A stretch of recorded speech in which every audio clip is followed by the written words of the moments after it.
Hey, I'm Skylar.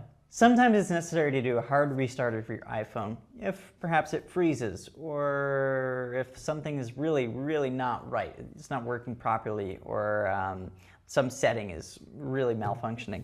A good thing to try before you hard restart your phone is just to power cycle it. And in case you don't know, power cycling means to hold the button on the top of the phone, which is the on-off button, until you see slide to power off. Then you just slide to power off, allow it to shut down completely. Sometimes this will take a really long time. Actually, right now, you see that it's taking, it might take up to 30 seconds or a minute to shut down. When it takes a long time to shut down, that means that it had a lot to do. It's sort of like cleaning up your room before you go to bed. There's just a lot to do sometimes. Once it's completely shut down, power it back on. And this process is what's known as a power cycle.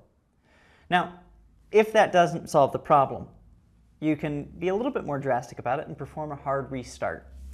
And that's when you hold the on-off button and the home button simultaneously for 10 seconds. When you do this, it temporarily interrupts the power supply. As I've said a few other times in other videos, it's like being knocked out. So when you wake up from being knocked out, you can't necessarily remember how you got knocked out. It's kind of the same thing with the iPhone. Whatever problem was there before you knocked it out will probably be gone, or hopefully be gone. So it's something that you can try